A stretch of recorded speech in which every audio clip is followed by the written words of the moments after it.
Ngizothi ngisihluku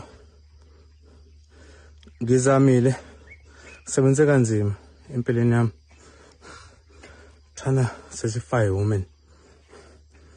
Ngizama ukumjabulisa.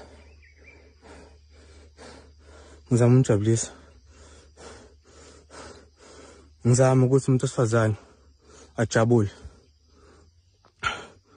Ngizame kanzima. Ngiluze into eziningi, lots of money, lots of everything.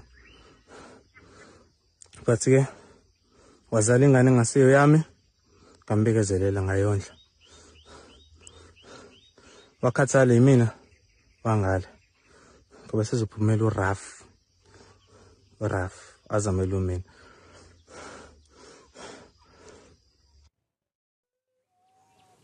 This is where his body is said to be.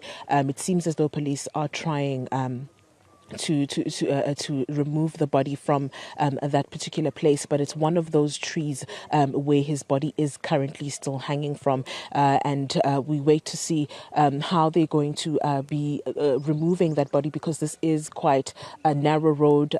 This is a place that's cordoned off. It's actually quite far away from most of the residential areas, so he Isiphathe kabi kakhulu, sihlukumezeka ngalendlela eyisimanga, silalanga ngisho ukulala nje. Nikubonile lokhu uSibusiso ekupostile ku Facebook, yini enikwaziyo nina ngobudlelwane bakhe nosisi lo sesishile emhlabeni? Ngathi nje besazi ukuthi intombazane wahlukana naye ngoba bahlukana phambi kwethu njengabazali, ngoba phela akahle akuyona intombazane, unkosikazi loya ulotsholiwe, wayelotshelwa yimina izandla zami. Kakhulu kwasala umshado, so mase kuba nezingxabano kwaze kwakhoza ukuthi angithathe athi asihambe siyovela khona noma wakhe kukhulunywe umakoti kwaseyamala phambi kwethu. Emveni kwaloko babeneyinkinga nje kakhulu, bebeneyinkinga impela nje ezisabekayo kakhulu. Kwayima evuleleka ke umfana ukuthi asixoxele ukusuka nokuhlala kwendaba ukuthi le ndaba kahle isukaphi. Kushuthi ube umuntu ongakhulumi, wasitshena shingana abayizela ukuthi akusiyona yakhe nje, wasitshena kwakuningi nje.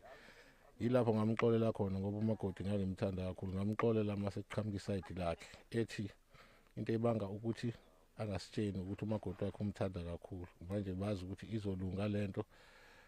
Mase sitshenile thina amahlazo bese singakwamukeli kahle hle ukuze umakoti abuye azoshada kahle singazilutho, ikona bengasazisi. Kodwa ekhweni lakhe zonke izigameko ezenzekile bebezazi ngoba bebabikela.